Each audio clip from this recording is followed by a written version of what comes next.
Good morning students. We are revising chapter 3 of macroeconomics, that is determination of income and employment, and today I will explain meaning of MPC, marginal propensity to consume. The ratio of change in consumption due to change in income is called marginal propensity to consume, that is MPC, and the formula of MPC is, I have told you on yesterday also, MPC is equal to delta C upon delta Y. Change in consumption upon change in income, only change will taken.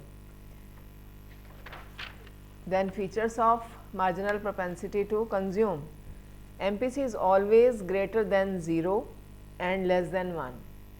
Its value always floats between 0 and 1, because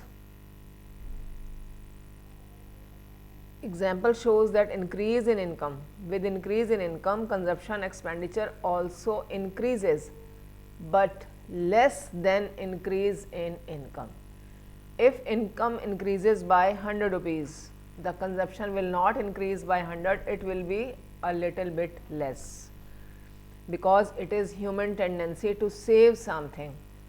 So its value always floats between 0 and 1.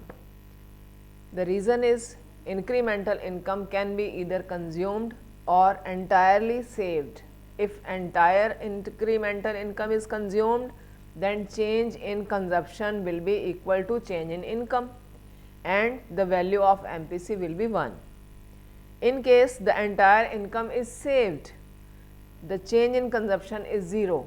It means MPC is 0. So, its value is always between 0 and 1. MPC falls with increase in income. As a person becomes richer, he tends to consume a smaller portion of increase in income.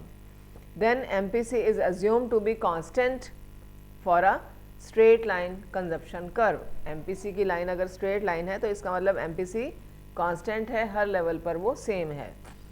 And MPC is graphically the slope of consumption curve. How does MPC affect level of income? Consumption is the major component of aggregate demand. So, MPC is always greater than 0 and less than 1, because additional consumption is always less than additional income. Higher MPC implies increase in consumption demand. जितनी ज़्यादा marginal propensity to consume high होगी, it means हमारी consumption की habit ज़्यादा है. It means हम अपनी increased income का एक बड़ा part consumption पर खर्च कर रहे हैं. So, MPC will lead to increase in production and the level of income, whereas a fall in MPC will bring down the level of income. और जितना ज़्यादा हम कंज्यूम करते हैं उतना ज़्यादा एक्सपेंडिचर करते हैं, जितना ज़्यादा एक्सपेंडिचर करते हैं उतनी इनकम इंक्रीज़ होती है प्रोड्यूसर्स की, सेलर्स की, उतना ज़्यादा वो इन्वेस्ट करते हैं और ये सर्कल आगे आगे बढ़ता जाता है. लेकिन अगर हमारी MPC कम हो जाती है, इट मीन्स हमारी मार्जिनल प्रोपेंसिटी टू कंज्यूम कम हो गई और हम सेव ज़्यादा कर रहे हैं, तो जितना ज़्यादा हम सेव करेंगे उतनी प्रोड्यूसर्स की इनकम कम हो जाएगी और ये आगे आगे डिप्रेशन वाली सिचुएशन में चला जाता है, because there is loss of demand. Then distinction between APC and MPC. Total consumption expenditure divided by total income is APC. Its formula is C upon Y.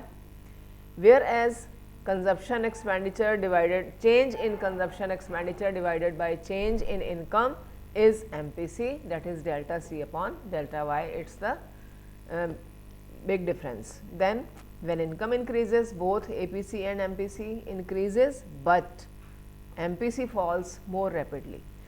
Between APC and MPC, the value of APC can be greater than 1 when consumption expenditure becomes greater than income. Then the consumption function APC and MPC have been further elaborated in the numericals also, and you have to practice all the numericals given. In these numericals, income and consumption is given and you have to derive APC and MPC and you will do according to formulas. Meaning of break even point I have told you already. It is that level of income at which consumption expenditure becomes equal to income and there is no saving. Next concept is saving function. As we have read about consumption function, as and in the same way we will read saving function, which is just reverse to consumption. The relation between saving and income is called saving function or propensity to save. S is equal to f of y. Saving is also function of y. As consumption is function of y, in the same way saving is also function of income. If there is no income, there is no saving. If income increases, our saving also increases. And saving can be negative at 0 or low level of income. As income increases, saving also increase, but by less than increase in income. And what is the formula of S? Saving is equal to y minus C. When consumption is subtracted from income, we will get saving. And saving function equation is S is equal to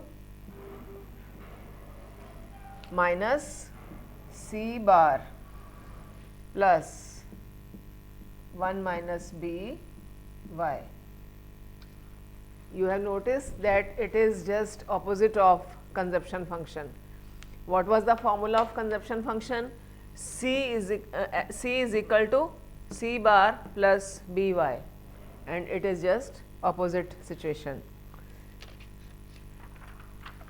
Relation between income and saving. There is direct relation between income and saving. If income increases, saving also increases, but by less than increase in income. At lower level of income, saving is negative.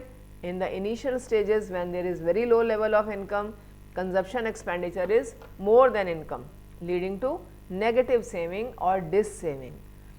For example, if income is rupees 5,000 and consumption expenditure is 6,000, then our saving will be negative, or it may be called minus 1,000. It is dis-saving also. It is called dis-saving also. So, students, schedules are given in the book and you can practice them and learn to derive APC, MPC, APS, MPS. You have to practice those numericals. That is all for today. Thank you.